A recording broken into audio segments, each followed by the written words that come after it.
Hey everyone, and welcome back to another unit builder video. We've got a spicy new Fallen Heroes banner that just dropped last night, and we've got some crazy levels of power creep going on right now. Marita and Larcy just got an upgrade, Legendary Ike is basically cancelled, and the BST is through the roof. But you know who isn't being shafted this month? The free male flyer we're getting tomorrow, Ashnard. Surprise, surprise, we're getting another male flyer, but contrary to the usual trend, he's actually pretty good. Let's take a closer look. Ashnard makes his debut into FEH as a flying sword unit. At 5 stars level 40, his neutral stats read as HP 43, attack 37, speed 21, defense 35, and resistance 31. And as a reminder, because he is a free unit, he will be locked to neutral stats. Now let's jump in, shall we, because much to my surprise, his stat spread is actually quite good. 43 HP is a really good place to start as it adds to his bulk and makes him a possible contender for skills like Sudden Panic or Panic Ploy. 37 base attack is also quite solid as it locks him in as an offensive threat. Now, the man does have pitiful speed. Despite flying on the back of a wyvern, he's incredibly slow and will definitely be getting doubled. However, this is okay because he's got some excellent mixed bulk. Ashnard shares the same base defense as Minerva, the last free unit we got, making him just as much of a defensive threat as her, if not more on account of his flexible base resistance. 31 res is a good place to be at because with the right skills, it puts him in a great spot to be able to tank through magical threats. Overall, Ashnard is very bulky, and his kit only gets better from here once we take a look at the skills he's got. So in his weapon slot, Ashnard comes with Gurgurant, his personal sword from Path of Radiance. It's got 16 might and automatically grants him an extra +3 to his defense. On top of that, it has the added effect of nullifying any effective against flying bonuses, which basically means he's not weak to archers. But wait, there's more. It also automatically inflicts -5 attack and defense to the enemies within a 2 tile radius during combat, which is incredibly nice as it's basically a built-in lull skill, which flyers don't even normally have access to, so this just sets him further apart from other flyers.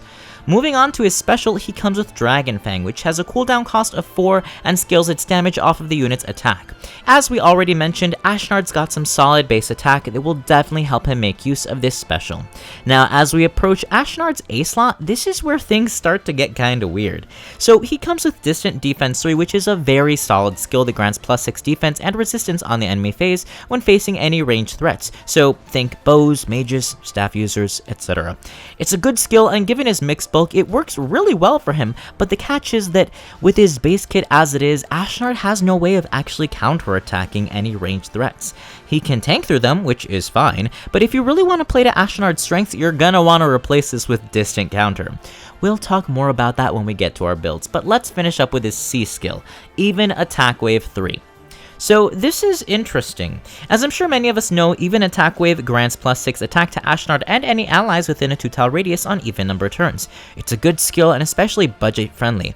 But what's perplexing to me is that we already have this skill in the Grail shop thanks to Fallen Delphia, literally the free unit we got during last year's Fallen Heroes banner. I mean, I won't complain, Even Attack Wave is a great C skill, especially considering we just got Odd Attack Wave 2 months ago from Spring Bartra.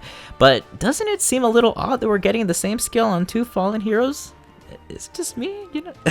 I don't know. Anyway, that is it for his base kit. Let's keep things moving and start building him up, shall we?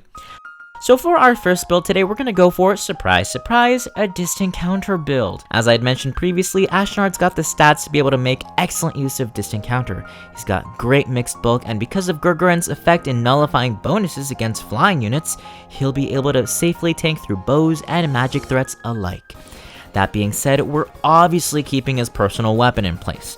In his assist slot, I'm plugging in Reposition. Reposition is easily the best assist skill for tanks like him as it allows him to reposition his fragile allies out of the way so that he can do what he does best, tanking and countering.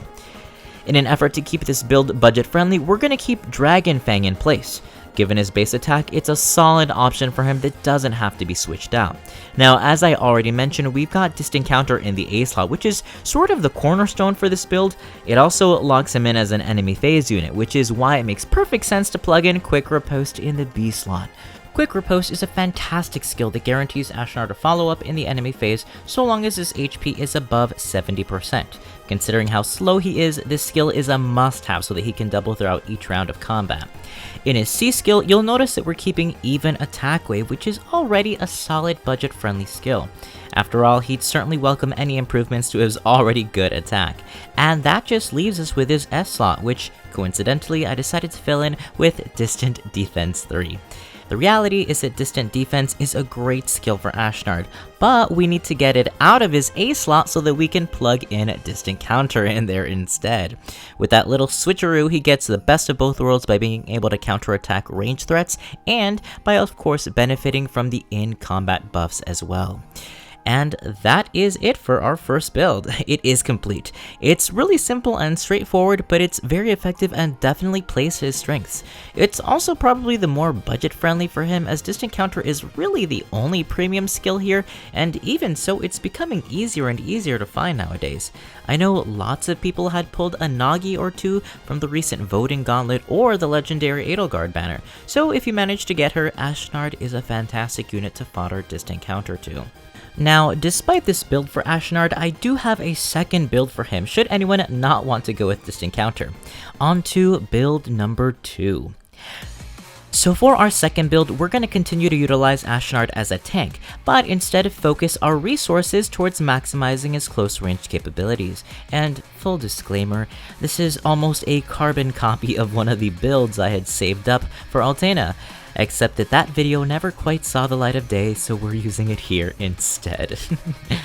So anyway, we're gonna keep going with Gurgurant and reposition in the same way like before. However, in his special slot, we're gonna plug in Bonfire, which scales its damage boost off of Ashnard's base defense, which is what we're striving to improve in this build. Ignis also works just as well, but I do have a preference for Bonfire, as he's much more likely to activate it thanks to its cooldown cost of just 3. Now in his A slot, we've got a few options, but what I ultimately ended up choosing was Fortress, Defense, and Resistance 3. This is a premium skill which grants Ashnard +6 to his base defense and resistance at the cost of -2 base attack. Ashnard's already got some solid attack to work with, so this skill really doesn't hold him back at all. In fact, what's great about this skill is that it's viable on both phases regardless of who initiates combat, and regardless of whether the enemy is close ranged or long ranged. It's a solid skill, and thanks to the Divine Codex, it's just a little bit more accessible nowadays. Just a little bit. It's still pretty expensive. If you're on a budget though, Steady Stance 3 or any defensive skill works just as well too. Now, because Ashnard continues to play the role of a tank, I'm still going to prefer Quick Riposte in his B slot so that he can continue to double in the enemy phase. However, if doubling isn't a priority for you, I might recommend Flyer Formation as an alternative. This skill is especially useful for Ashnard because if you decide to throw him in a team full of flyers, it grants him the flexibility to warp in front of any allies so that he can tank through enemy archers.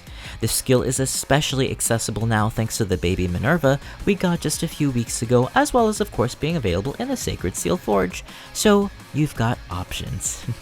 Moving on, in his C slot, I decided to plug in Defense Smoke as a means of debuffing his enemies after each engagement. Since we're investing so much into Ashnard's defense, it might be good to make the enemies just a little bit squishier and easier to kill. And lastly, we've got his S slot, which is probably the most flexible. Since we're no longer focused on countering ranged threats, I thought I'd make use of Close Defense 3 instead, since we don't see it a whole lot on my channel anyway. Much like the name implies, it grants the exact same in-combat buffs as its counterpart, but when engaged by close range threats instead. It's a fantastic skill for tanks, and it's what I personally run on my Silas, so no complaints there. Anyway, those are our builds for today. Nice! Here are what Ashnard's stats look like when fully merged up. Much like Minerva, Ashnard is a fantastic choice for a merge project, and with him being a Grand Hero unit, he'll be that much easier to +10 thanks to the eventual reruns later down the road. Okay, and that is it for today's video. Wow, I am so shocked that Ashnard actually came with a good kit. I mean, he is the final boss of Path of Radiance, so I shouldn't be too surprised, but still, I mean, I'm not sure that the same can be said for King Garen, so, I mean, look at him. Anyway, here's hoping Seteth doesn't get screwed later down the road. Anyway, thank you so much for watching. If you like what you see, please consider liking, subscribing, or commenting down below. It definitely helps me out with YouTube's crazy algorithm. And if you haven't already, consider joining our Discord server. Our little community continues to grow each week, so consider joining if you're looking for good company. The invite link can be found in the description below.